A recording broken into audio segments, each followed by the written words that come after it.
ఈరోజు కూటమి ప్రభుత్వం అధికారంలోకి వచ్చిన తర్వాత ఈ పోలవరం ప్రాజెక్టుని మరి చంద్రబాబు నాయుడు గారు ముఖ్యమంత్రిగా ఇప్పటికే 3 సార్లు స్వయంగా విజిట్ చేసి డయాఫ్రమ్ వాల్ 2027 డిసెంబర్కి పోలవరం ప్రాజెక్టు పూర్తి చేసేటువంటి విధంగా ఒక షెడ్యూల్ను కూడా ఏర్పాటు తీసుకుని ఆ షెడ్యూల్కు అనుగుణంగా పనులు జరిగేటువంటి విధంగా మరి ఈవేళ మరి పెద్ద ఎత్తున పోలవరం పనులు జరుగుతున్న విషయాన్ని కూడా స్వయంగా మనందరం కూడా చూస్తున్నటువంటి పరిస్థితి. మరి గత 5 సంవత్సరాల వైఎస్ఆర్సీపీ పాలనలో పోలవరం అంటే ఒక నిషేధిత ప్రాంతంగా మార్చేశారు గత పాలనలో.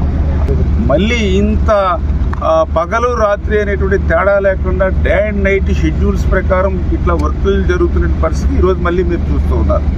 ఈ పోలవరం పనులు పూర్తవుతూ ఉంటే చూడలేనటువంటి వారలేని తనంతో ఇలా వైఎస్ఆర్సీపీ పార్టీ కూడా డయాఫ్రమ్ వాల్కి సంబంధించి డిజైన్స్కి మరి వ్యతిరేకంగా ఆ 0.9 మీటర్సే ప్యానల్ వేస్తున్నారని చెప్పి ఒక బ్యానర్ ఐటమ్స్ పెడుతూ ఉన్నారు వాళ్ళ అవినీతి పత్రికలు. ఇప్పుడే మీ మీడియా మిత్రులే మీరు చూసారు, ఏదైతే ఆ వేసేటువంటి ప్యానల్ ఏదైతే డయాఫ్రమ్ ప్యానల్ ఏదైతే ఉందో మీకు ఆ బావర్ కంపెనీ వాళ్ళే చూపించారు 1.5 మీటర్స్ అని. అంటే ఈ డయాఫ్రమ్ వాళ్ళకి సంబంధించినటువంటి ఏ ప్యానల్ మందమైనా సరే 1.5 మీటర్స్కి 1 సెంటీమీటర్ కూడా తక్కువ ఉండదు. ఇది కళ్ళారా మనందరం కూడా చూస్తున్నటువంటి పరిస్థితి. ప్రపంచంలో 100 మీటర్స్ పైబడి డెప్త్కి వెళ్ళే మిషనరీ కానీ ఆ పవర్ కానీ ఆ బావర్కే ఉంది. బావర్ కంపెనీ లాంటి ఇంటర్నేషనల్ కంపెనీని తీసుకొచ్చి ఎక్స్పర్ట్ ఉన్నటువంటి కంపెనీని తీసుకొచ్చి ఈవేళ మెగా పని చేస్తూ ఉంటే వాళ్ళ మీద కూడా బురద చెల్లేటువంటి విధంగా, అంటే చిత్తశుద్ధితో పనిచేసేటువంటి వాళ్ళ మానసిక స్థైర్యం కూడా దెబ్బతీయాలి అనేటువంటి దురాలోచన.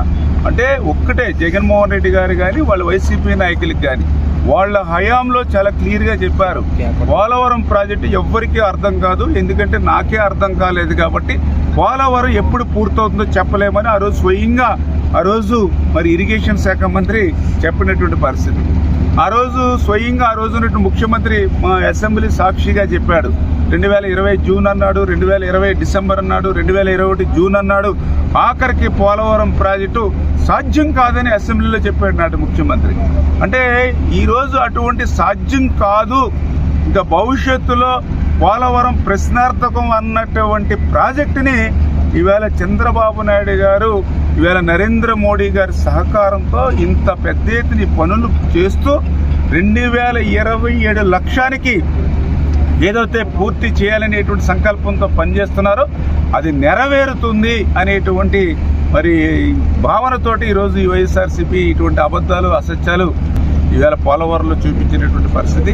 ఎక్కడ కూడా నాణ్యత విషయంలో కానీ మరి ఈ రాజీ పడేటువంటి ప్రశ్నే లేదు. ఖచ్చితంగా బావర్ ఇంటర్నేషనల్ కంపెనీ ఎప్పటికప్పుడు ఇక్కడ మెగా వాళ్ళు కూడా ఈ యొక్క ఎక్స్పీరియన్స్ ఉన్నటువంటి ఏజెన్సీ, వీళ్ళకి తోడు ఇక్కడ ఇంజనీరింగ్ అధికారులు కూడా ఇక్కడ పర్ఫెక్ట్గా మేము అరేంజ్ చేయడం